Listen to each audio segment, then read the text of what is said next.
So the presidents of Harvard University, MIT, and the University of Pennsylvania actually had a hearing with Congress recently in reference to student protests that have happened on their campus. Now, if you guys have not been aware, obviously there is a push now from the Zionist propaganda machine to basically say that students using the phrase, or actually anyone using the phrase from the river to the sea, they're saying that that involves the extermination of Jewish people, which it actually does not.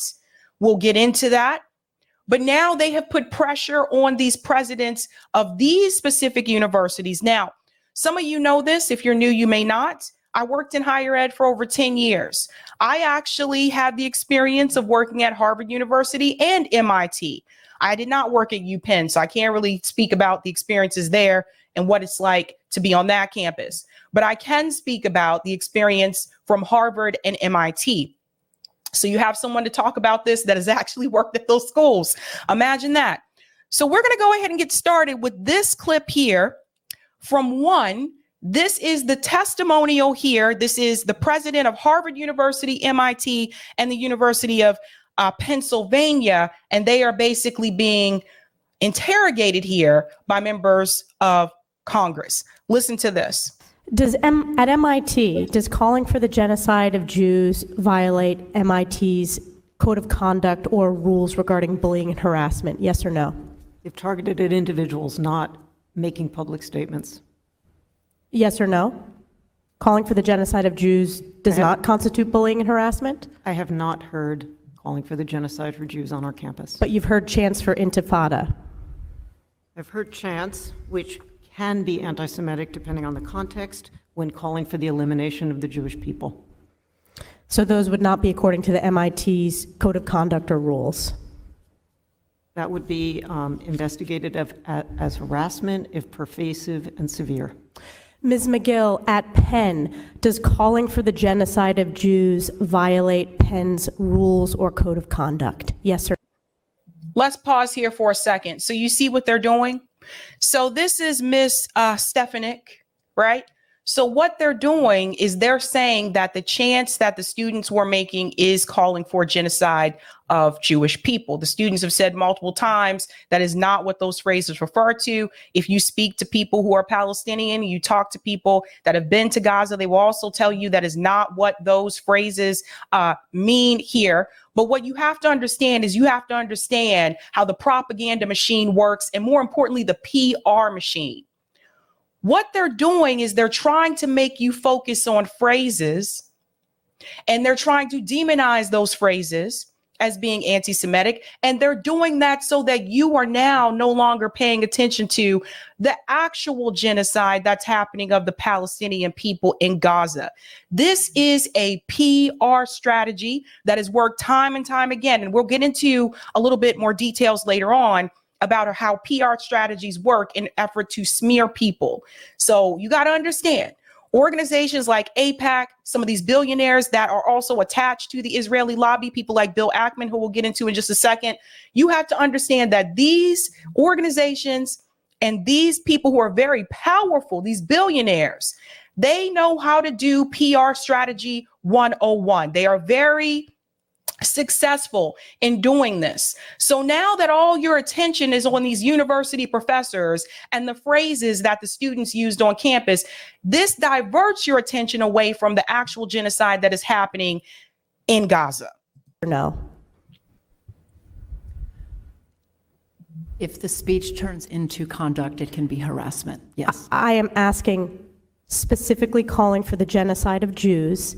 Does that constitute bullying or harassment? If it is directed and severe or pervasive, it is harassment. So the answer is yes. It is a context-dependent decision, Congresswoman. It's a context-dependent decision. That's your testimony today. Calling for the genocide of Jews is. So you see what's happening here. So Stefanik, you also have to know, is also in bed with the Israeli lobby. Like all of these people, they're playing their part, you guys. They're playing their part. Depending upon the context, that is not bullying or harassment. This is the easiest question to answer yes, Ms. McGill. So is your testimony that you will not answer yes? If it is if the Yes speech or no? becomes, if the speech becomes conduct, it can be harassment. Yes. Conduct meaning committing the act of genocide? The speech is not harassment? This is unacceptable, Ms. McGill. I'm going to give you one more opportunity for the world to see your answer. Does calling for the genocide of Jews violate Penn's code of conduct when it comes to bullying and harassment? Yes or no? It can be harassment.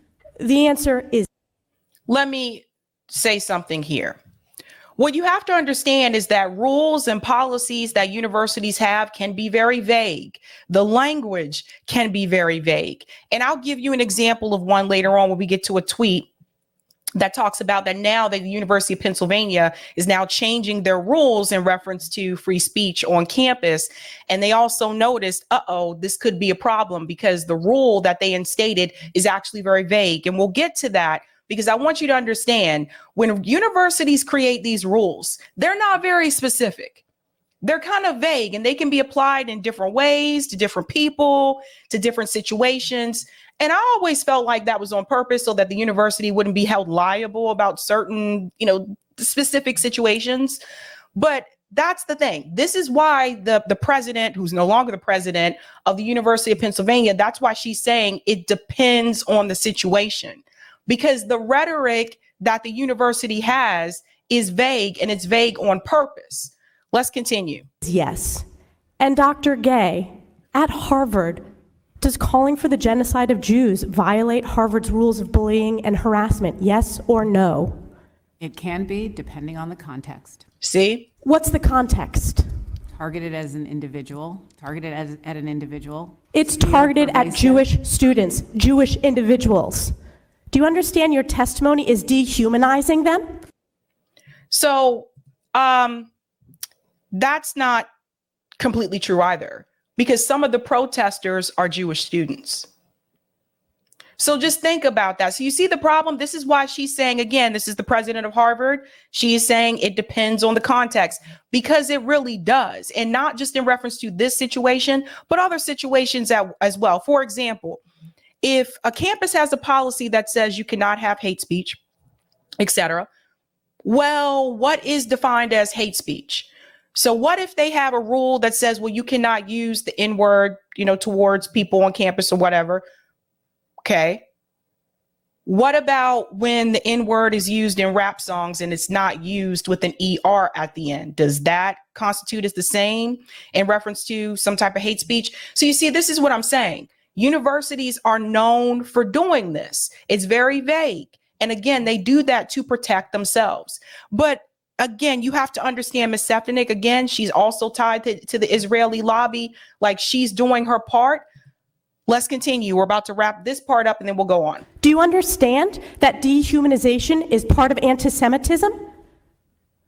I will ask you one more time. Does calling for the genocide of Jews violate Harvard's rules of bullying and harassment? Yes or no? Anti-Semitic rhetoric. When And is it crosses into anti-Semitic rhetoric? Anti-Semitic rhetoric, when it crosses into conduct that amounts to bullying, harassment, intimidation, that is actionable conduct, and we do take action.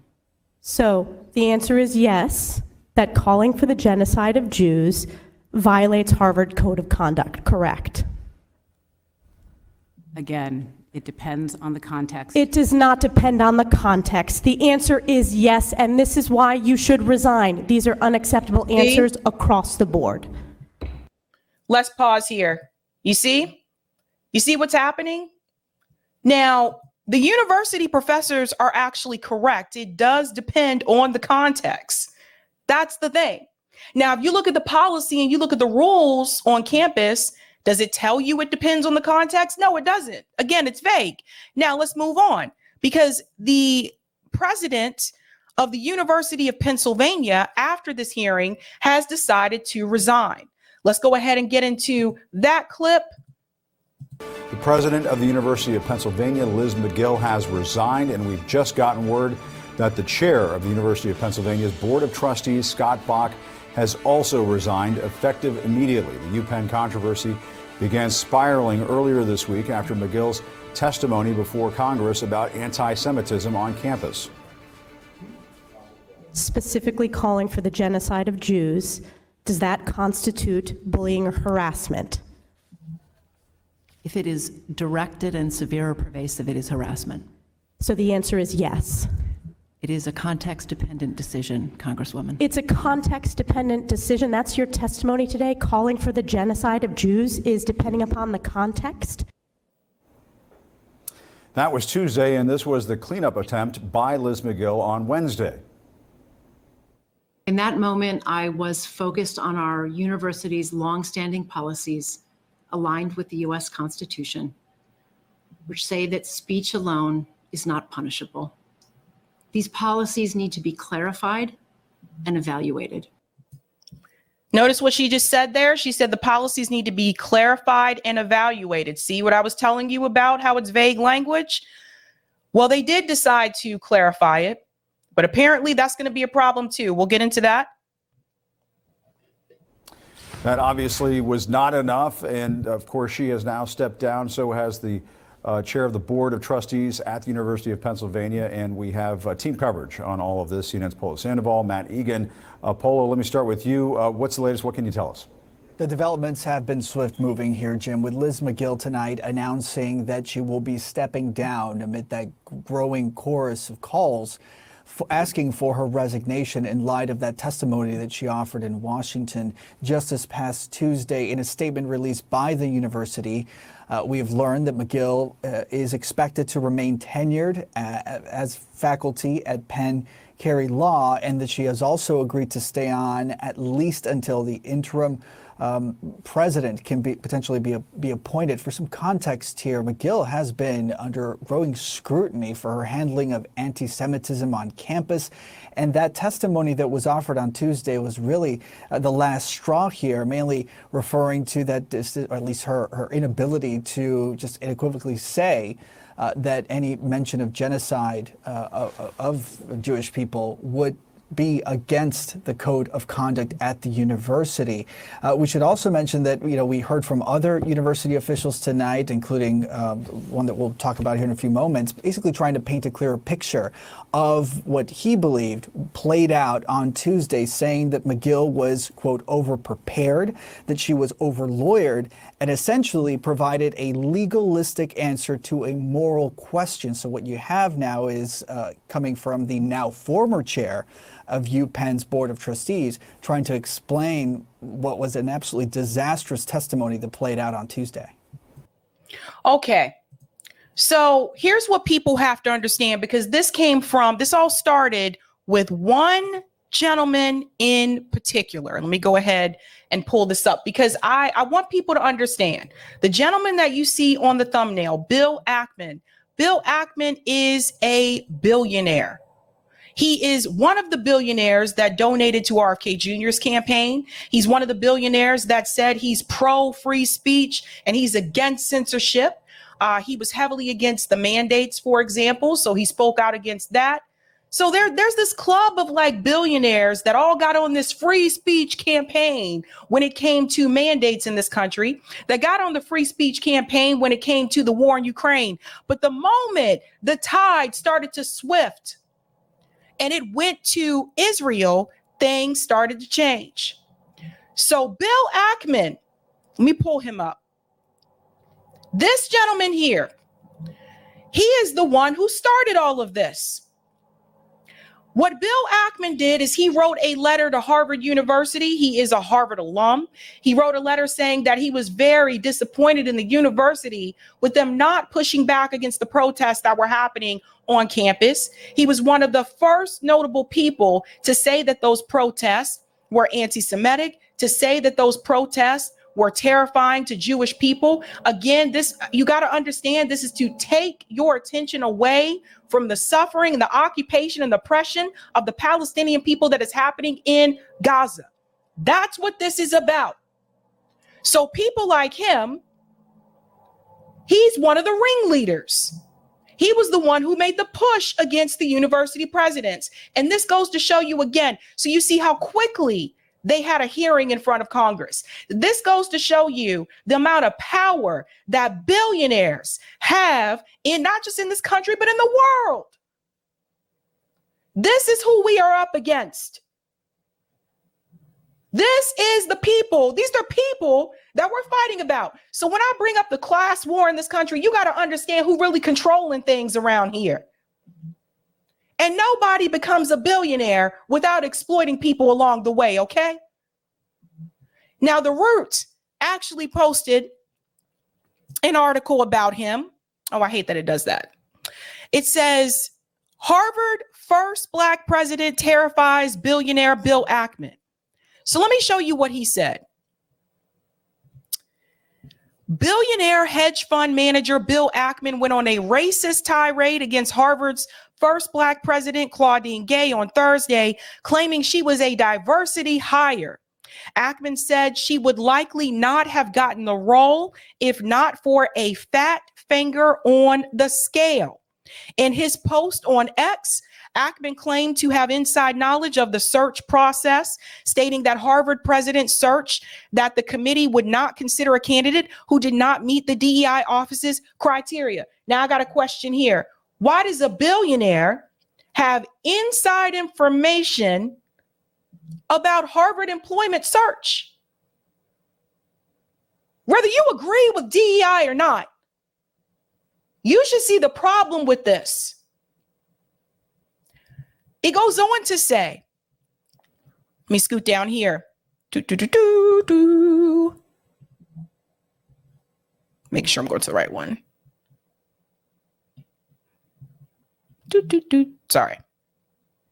Circumstances aside, the attacks on Gay are nothing new to any Black person who's achieved any ounce of success, especially when that success triggers insecurity in the privileged and mediocre. Conservatives have long argued that Black students don't really belong at elite colleges and that affirmative action puts them in a position they're not prepared for. However, the data says the opposite. Forbes analyzed the Department of Education database and found that Black students at Harvard and Princeton actually graduate at higher rates than the overall student body. It goes on to say here, they talk about Ketanji Brown. It goes on to say here, the same is true of Gay, who holds a Stanford degree in economics and a PhD from Harvard. She also served as a professor at both institutions for more than 20 years. She's a bona fide heavyweight of academia, not some random off the street whose only qualification is that she's Black. That seems to unsettle some folks who couldn't wait to use the occasion of a congressional hearing at the intersection of freedom of expression, hate speech, and international humanitarian crisis to focus on why a Black woman got her job. You don't have to agree with how Gay has handled on-campus protests at Harvard to feel a bit weird about a man born into privilege and wealth calling her a diversity hire. Now, this isn't just about diversity, though.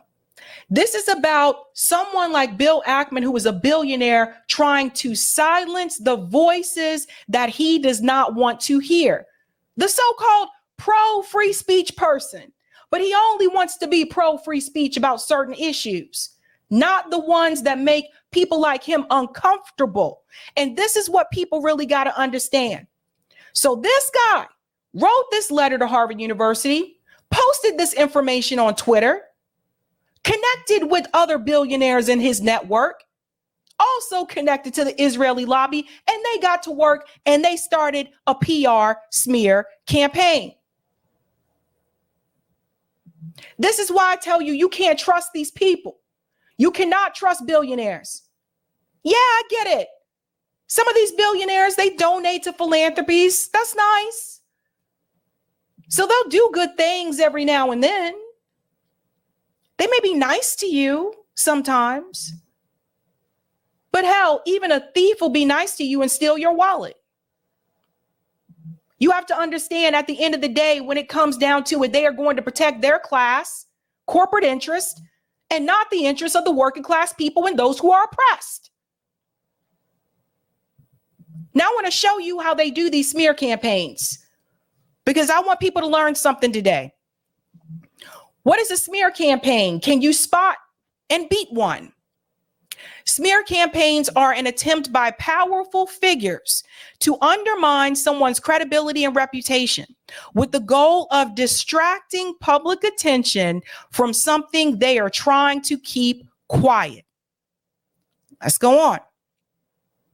People who work on causes like fundamental rights protection or protecting clean air and water, journalists who inform the public about government corruption or the harmful actions of corporations are increasingly being targeted by very public, very personal attacks against their character and work. These carefully orchestrated attacks, known as smear campaigns, can be used against almost anyone. But it's those people and organizations working for a freer, fair, and more transparent societies that are so often the victims. So what people have to understand is they typically go after people that are either trying to fight some type of social justice, oppression, people who are trying to fight for marginalized people, sometimes class issues, fighting for the working class. And they tend to go after people that typically don't have the money or the network to back them up. When Lee Camp was here Friday and we were talking about the difference between Zionism and Judaism, Lee Camp made this very clear. You guys have got to understand that organizations like AIPAC, J Street, the Zionist propaganda machine, these people are very organized. They are very strategic. The moment something is said that they don't like and they feel may hurt their bottom line or may make the state of Israel look bad to some, they already have a PR campaign ready to go. So what did they do? They have the billionaires come in and attack the presidents of the universities. They have the billionaires come in and they have AIPAC come in and attack the politicians that criticize Israel for the occupation of the Palestinian people and the genocide against the Palestinians in Gaza. They're all working together. If you pay attention on Twitter, you pay attention on social media, you notice they're repeating the same talking points. This is how this works. They elevate it on social media. Next thing you know, they have ads that go out saying the same message, and then they repeat it over and over and over. Repetition, it sinks in. So then the next thing you know, you start to believe maybe they are right. These people are very skilled.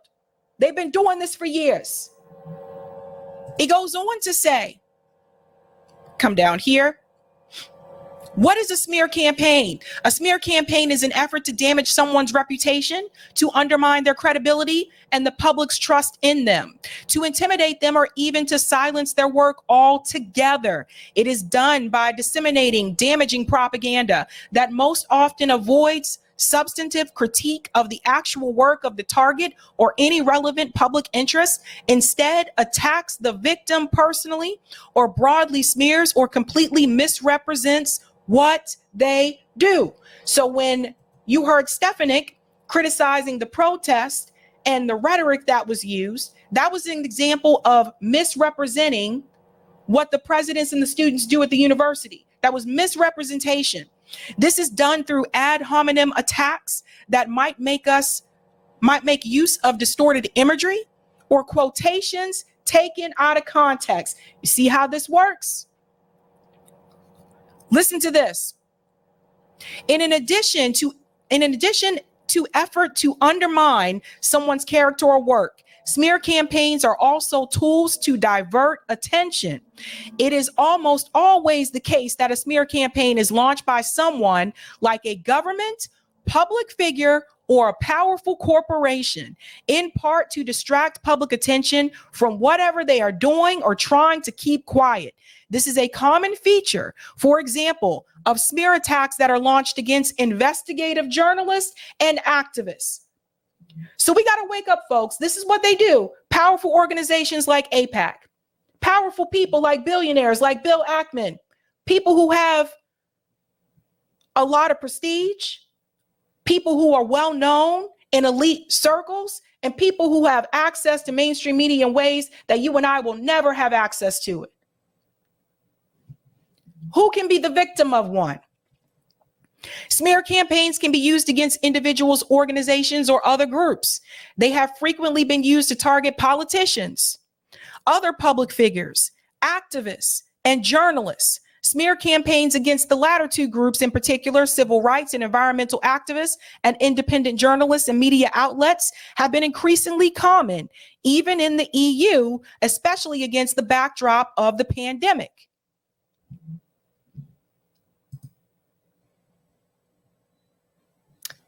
These are coordinated attacks. Coordinated attacks. Now, I want to show you how people show their whole ass when it comes to this issue. Because you see, Robert tweeted, I'm pro free speech until it directly advocates murder and genocide. I think the Wharton board has it right. He's referring to UPenn there, right? So they are changing, I'll show you in a second, they're changing their rules at the University of Pennsylvania after this. Glenn Greenwald responded and said, you're pro-free speech until it comes to Israel. You wouldn't support people being fired for saying flatten Gaza or bomb Iran. It's only about protecting this one foreign country. And Glenn Greenwald is 100% correct. Look at all the people who were champions for free speech before October 7th. Look at all these people. RFK Jr., David Sachs, Elon Musk, Bill Ackman, all these rich people. We must fight back against the censorship industrial complex. The moment Israel was the subject, all of a sudden, censor those people. Ban those people from those very same people. Now, I want to show you how they changed the rules and why this may now be a problem.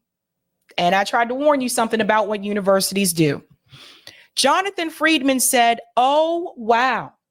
The Wharton Board of Advisors at Pennsylvania has proposed a resolution to punish any student or faculty member that uses hate speech or celebrates murder or genocide. The proposed resolution is vague and threatens to ban wide swaths of speech.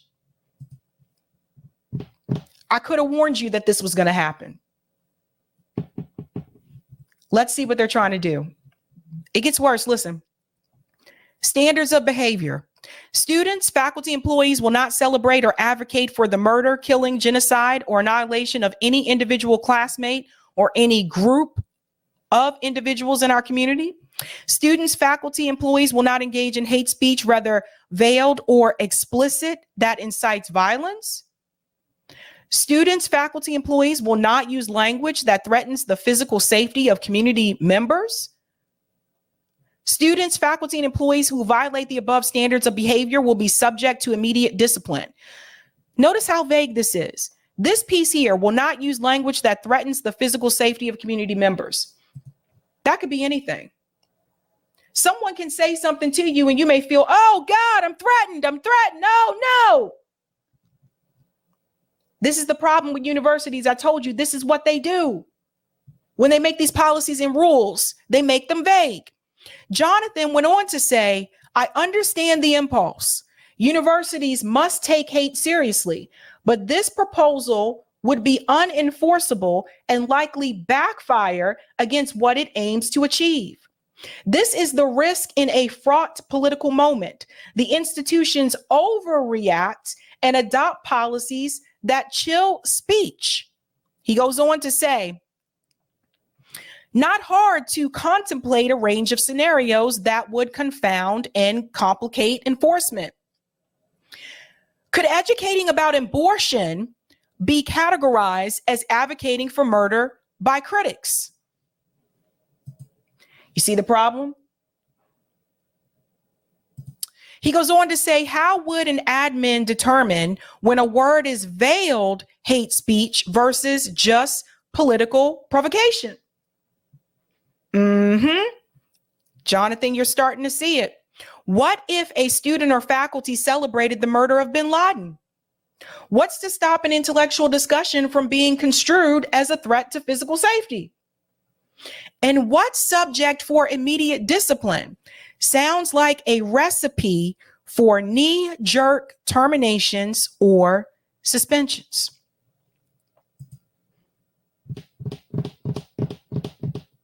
I warned people about this. This is what universities do. I worked at MIT and I worked at Harvard. Can't speak on UPenn, but I'll give you an example of vague language that actually sparked controversy at one point. This is years ago. No smoking on campus. Actually, this one happened at BU as well. No smoking on campus. So they make a rule and they say you can't smoke on campus, right? Okay. So because it's vague, the question from students becomes, what type of smoking are you referring to? Well, students are not allowed to use illegal drugs on campus, okay? But in Massachusetts, marijuana is legal. Well, students are not allowed to smoke on campus. Smoke what? Marijuana? Cigarettes? What about vape pens? And so this was during the time when vape pens were becoming trendy or popular, whatever you want to call it. And some students thought they could vape on campus. They didn't consider vaping smoking. Now, that one isn't as serious, obviously, as this one about free speech. But that's just an example of how universities use vague language, and it can kind of mean anything. So now UPenn they're changing their rules, but once again, the rules they created are vague. This could apply to anything. Anyone can say something to you at UPenn and it may bother you, and you can just say, I feel threatened for my safety.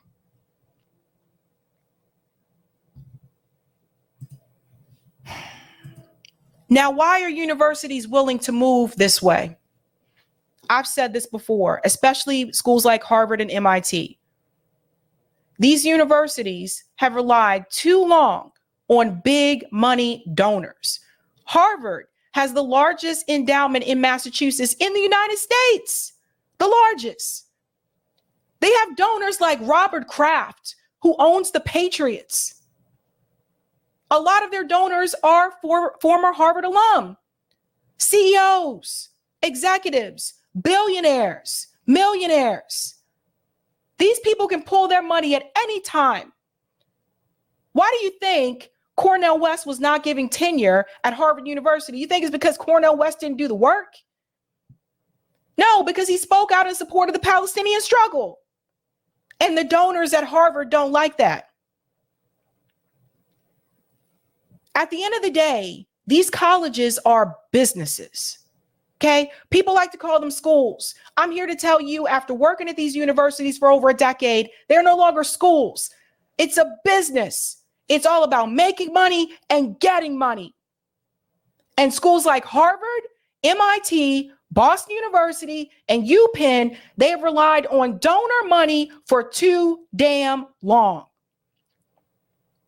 So when the donors become upset and they start to pull their money and raise hell, even Robert Kraft was on mainstream media complaining. I said, Robert, you need to focus on helping the Patriots win some football games, okay? Because the team ain't been shit since Tom Brady left. Instead of focusing on foreign policy.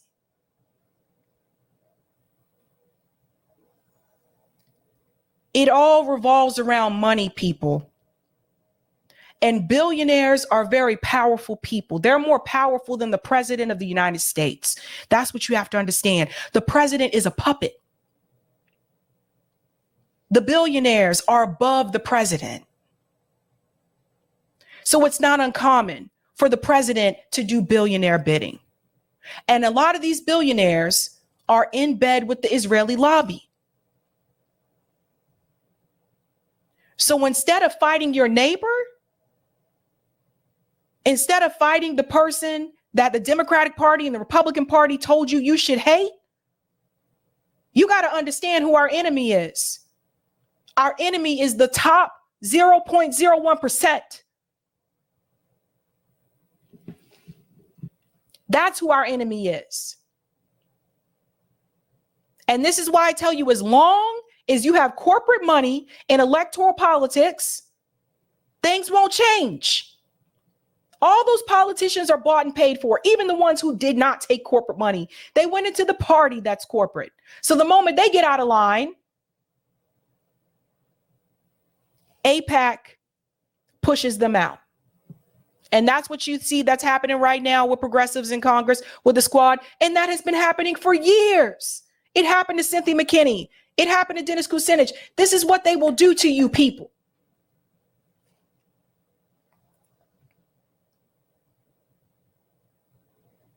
I don't know what is going to happen with the president of Harvard and the president of MIT. I'm not sure if they're going to resign, but if they do, I'm pretty sure that's going to be a lot of outcry here in the Boston area.